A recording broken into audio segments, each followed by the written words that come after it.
Good day, my name is Izzy Precious and I'm going to be taking you on a 7-minute survey of the current and future impacts of artificial intelligence in the legal department of the oil and gas industry. First up, what exactly is artificial intelligence? John McCarthy, who coined the term, defined it as a science and engineering of making intelligent machines.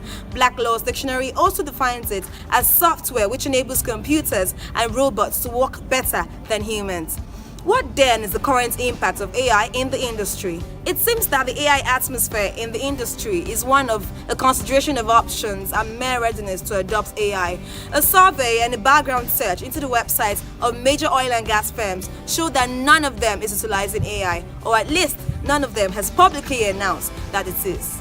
All of this points to the fact that Nigeria is yet to plunge and fully implement AI-centered solutions. Nigerians' non-committal stance does not, however, deny the fact that the parent companies of Nigerian subsidiaries are already utilizing AI solutions. Shell, for example, in its partnership with Baker Hughes and C3 AI, recently launched a massive technology, BHC3 Reliability, a technology which enables Shell to predict when its machinery and equipment has a problem and requires maintenance. Shell also recently launched its virtual assistant, Emma and Ethan. Emma and Ethan are an interactive AI-based solution which answers lubricant-based questions of customers 24 hours a day, 7 days a week. Now, there are plans to deploy 2 million machine learning models of VHC3 to over 5,000 valves globally and along all of Shell's assets. A deployment of these technologies to the Nigerian subsidiaries has a lot of impending benefits for Nigeria, which will be discussed eventually. There are more than 30 legal AI applications which are currently being used by in-house departments. One of them is prediction technology, a technology which enables in-house counsels to predict the outcome of a litigation or the viability of a prospective customer. One of such technologies, which was developed by Gomaro and Metasales, has recorded a 70.2% success at predicting 28,000 of the US Supreme Court's decision. Another technology which is currently being used by in-house legal departments is legal analytics, a technology which analyzes key data points from millions of documents. In-house counsels are always faced with the responsibility of reading up a lot of information, cases to read, contract reviews to do, and due diligence checks to run. eBravier and JP Morgan's AI technology called COIN, Contract Intelligence, has been helping the in-house departments in achieving speed and accuracy.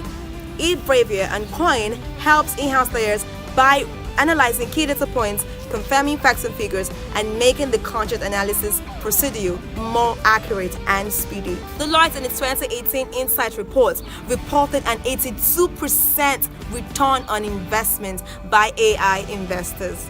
What then is the future of AI in the legal department of the industry? The adoption of predictive analytics by companies will enable them to predict when the machinery has a problem and requires maintenance. It will also go a long way in predicting catastrophic accidents, machine failures, injuries, and torts, which could arise and lead to legal settlements and arrangements.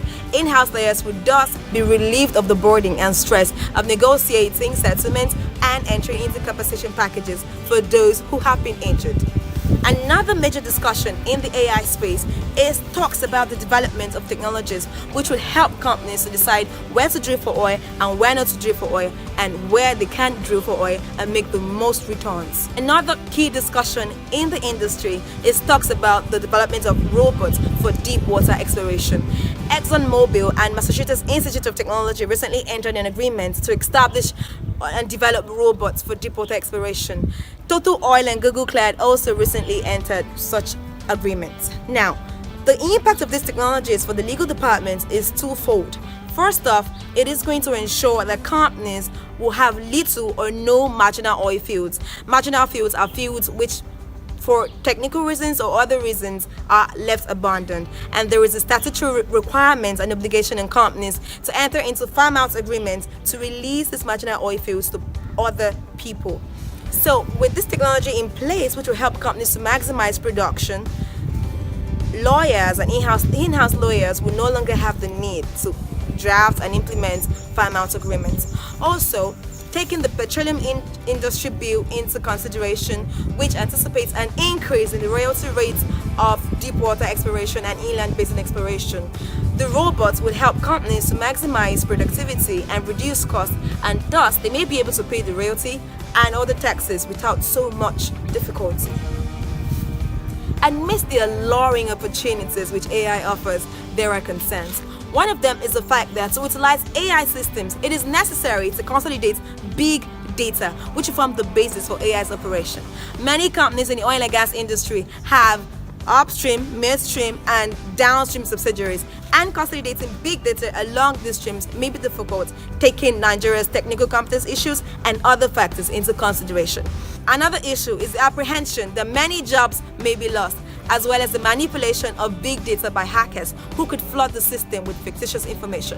The leaking can case is also another concern. It's one of the first cases where a human sued AI technology and its manufacturers for investment losses. The course has been going back and forth.